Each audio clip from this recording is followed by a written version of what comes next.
인생은 매일 매 순간마다 이어지는 선택의 연속입니다. 양자택일의 선택 혹은 세 가지 이상의 이 다자간의 선택, 뭐 그런 선택들이 오늘 우리를 만들었다라고 해도 과언이 아닐 겁니다. 그래서 때로는 이제 좋은 선택을 해서 사람들에게 칭찬을 받기도 하고, 또 그 선택 때문에 나에게 큰 유익이 되고 큰 영광을 얻기도 합니다. 또 하지만 잘못된 선택 때문에 고통을 감내해야 하기도 하죠. 그러고 보면 이 선택은 오롯이 나의 몫이고, 선택에 따른 결과도 내가 다 짊어지고 가야 할 몫인 겁니다. 그러다 보니 우리는 이런 생각을 할 때가 있습니다. 나는 한 번도 살아보지 않은 인생을 사는데, 한 번도 살아보지 않는 오늘을 사는데, 그럼에도 여전히 우리 앞에 이 선택의 길이 있을 텐데, 믿고 신뢰할 만한 분이 이 바른 선택을 위한 도움을 좀 준다면 나에게 좀 시행착오가 없지는 않을까. 혹은 어떤 선택의 기로에 섰을 때마다 누군가 나에게 좀 좋은 길을 좀 알려주면 참 좋을 텐데, 이런 생각을 할 때가 있습니다. 왜냐하면 너무 고민이 되니까, 누군가가 아주 똑똑한 사람이, 아니면 뭐 미래에서 온 사람이 주식 같으면 이거 투자해봐라, 뭐 이런 거, 뭐 이게 제가 예를 들어 농담을 한 건데, 엄청난 선택의 기로에서 이런 것들을 하라고 가르쳐주면 참 좋을 텐데 라는 생각을 할 때가 있습니다. 물론 그런데요, 이 믿을 만한 사람 혹은 지혜로운 사람 혹은 좋은 사람이 이 선택에 도움을 주는 것도 굉장히 유익하지만, 오늘 말씀처럼 하나님께서 알려주시면 틀림없이 우리가 실패하지 않은 인생의 길, 혹은 뭐 굳이 표현하자면 이제 성공하는 그런 인생의 길을 걸어가게 될 줄로 믿습니다.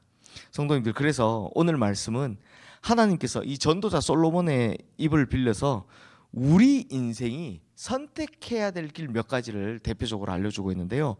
먼저 1절 말씀 우리 함께 읽겠습니다. 좋은 이름이 좋은 기름보다 낫고 죽는 날이 출생하는 날보다 나으며. 자, 그러니까 좋은 이름하고 좋은 기름 중에 무엇을 선택해야 될 것인가 하는 질문에서 출발하는 겁니다. 자, 여기서 좋은 이름은 뭐겠습니까? 명성이나 혹은 평판을 의미하는 겁니다. 그러면 좋은 기름은요, 이게 물질, 재물을 의미하는 겁니다. 이게 왜냐하면 고대 사회에서는 좋은 기름 사기 위해서는 굉장히 돈이 많아야 됐거든요. 그러니 쉽게 설명하면 이름을 얻는 것과 재물을 얻는 것, 명성을 얻는 것과 물질을 얻는 것 중에 무엇을 선택해야 할 것인가, 이렇게 질문을 하며 시작하는 겁니다. 그런데 1절 말씀에선 만약 둘 중에 하나만 선택해야 되는 상황이 온다면 뭘 선택하라고 합니까? 이름을 선택하라고 하는 겁니다. 왜요? 물질은 잃어버렸다가 되찾을 수도 있고, 그냥 뭐 가졌다가 잃어버릴 수도 있습니다.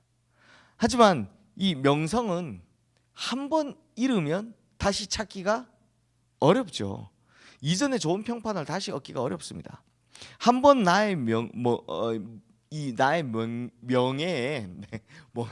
명예에 먹칠이 되면 그 삶을 마치는 그날까지도 다시는 회복하지 못하는 경우들이 많습니다. 그러므로 전도자 솔로몬은 가능하면 뭘 선택하라? 명성을 선택하라라고 조언을 하는 겁니다. 특히 그리스도인들은 이 신앙인의 명예를 바라보며 살아야 합니다. 하나님을 믿는 사람으로서 한순간의 유익이나 한순간의 이득을 취하기 위해서 그리스도인의 명예를 저버리는 경우들, 그리스도인들의 정체성을 저버리는 경우들을, 이건 결국 하나님의 이름을 욕되게 한다라는 겁니다. 내 이름뿐만 아니라 하나님의 이름을 욕되게 한다라는 거죠. 그러므로 우리가 하나님의 이름을 거룩하게 하고 나를 통해서 주님의 이름에 영광을 얻게 하기 위해선 매 순간 하나님의 이름, 그리스도의 명예를 생각하고 행동해야 한다는 겁니다.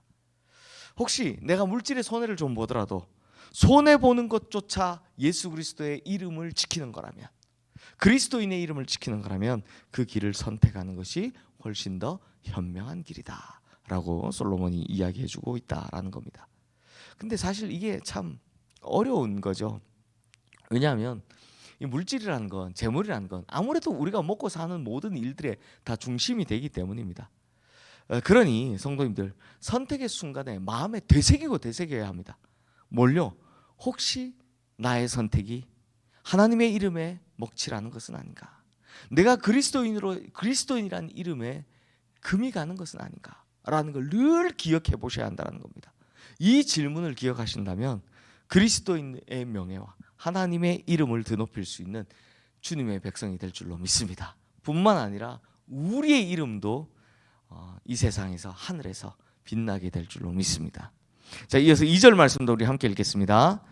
초상집에 가는 것이 잔치집에 가는 것보다 나으니 모든 사람의 끝이 이와 같이 됨이라. 산자는 이것을 그의 마음에 둘지어다. 성도님들, 고대 마케도니아 속담에 사람이 태어나면 곡을 하고 죽으면 잔치를 하라라는 속담이 있습니다. 뭔가 좀 잘못된 것 같죠?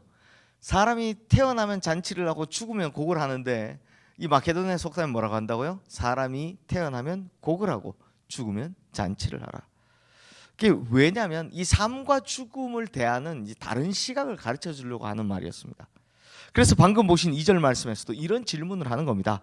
자, 우리가 초상집에 가야 하거나 혹은 잔치집에 가야 하는 양자택일의 선택이 눈앞에 있다면 우리 성도님들 어디를 택하시겠습니까? 초상집과 잔치집. 사실 이 슬픔을 당한 그 자리에 가면 참 마음이 많이 눌립니다. 특히나 저는 좀 그렇습니다. 그래서 제가 참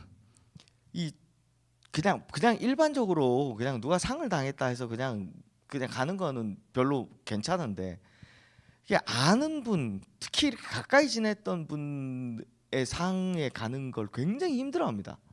왜냐하면 계속 떠오르고 마음이 눌리기 때문입니다.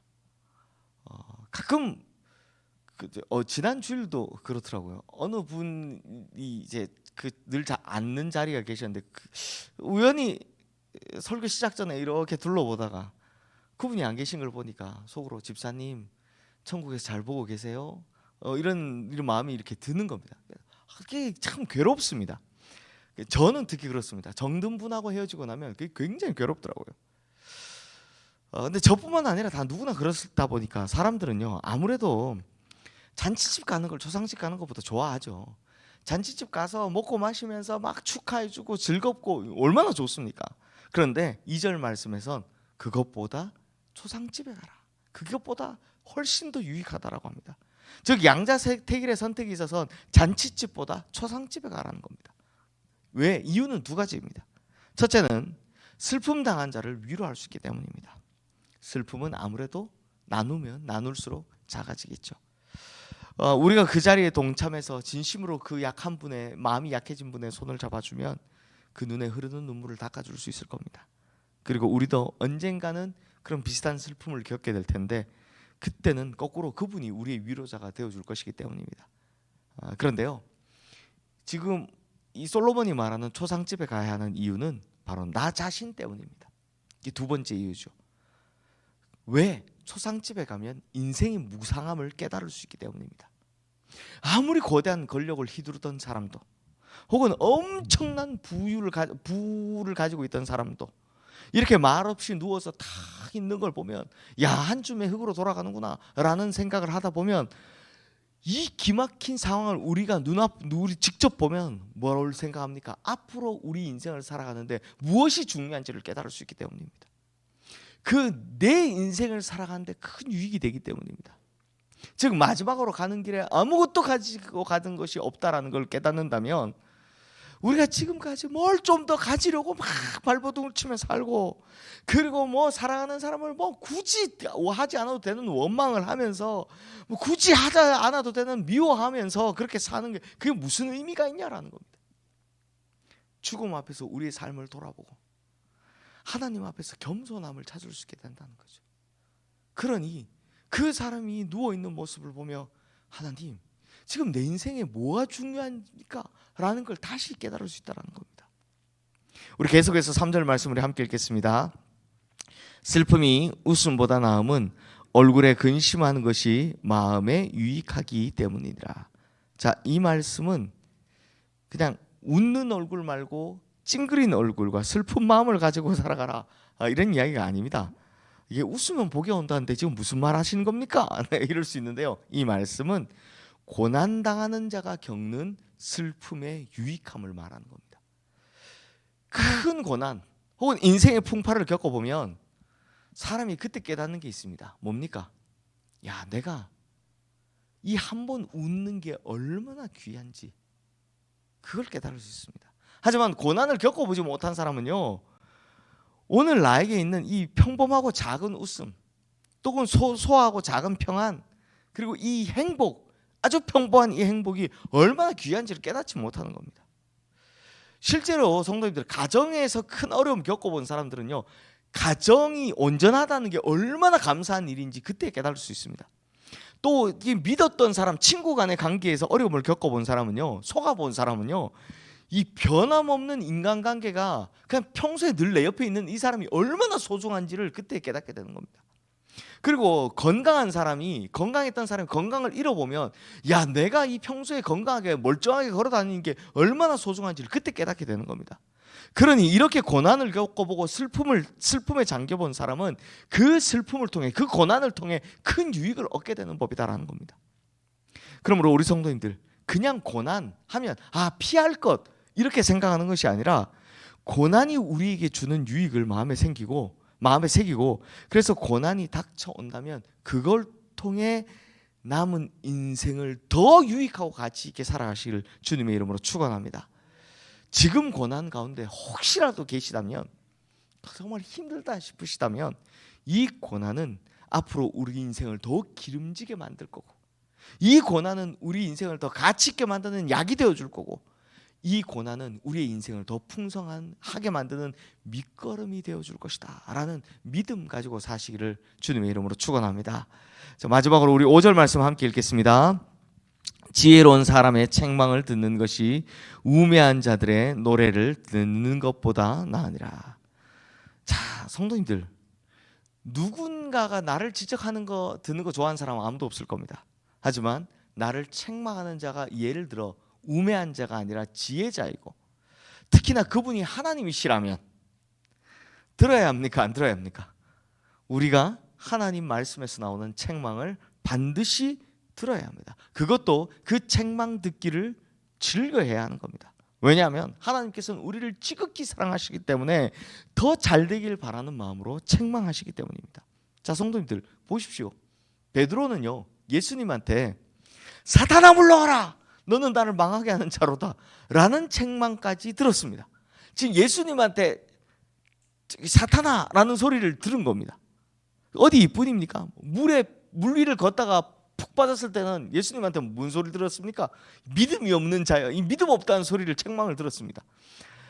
야, 이거 생각해보면 베드로만큼 쓴소리 많이 들은 사람도 없습니다. 그런데 그 많은 책망과 질책을 잘 받아들였던 베드로는 나중에 어떻게 됩니까? 결국 예수님의 수제자요, 위대한 사도요, 초대교회의 위대한 지도자가 되는 겁니다. 그러므로 성도님들, 인생은 수많은 선택입니다. 그리고 그 많은 선택의 기로에 섰을 때 가장 지혜로우신 하나님의 말씀에 귀를 기울여 들어야 하는 겁니다. 그래서 가장 좋은 길을 선택하시는 우리 복된 성도님들 되시기를 주님의 이름으로 축원합니다. 언제나 하나님의 말씀에 정답이 있다는 것 꼭 기억하시는 우리 성도님들 되시기를 주님의 이름으로 축원합니다. 이 시간 오늘 주신 말씀 기억하며 우리 함께 기도하겠습니다.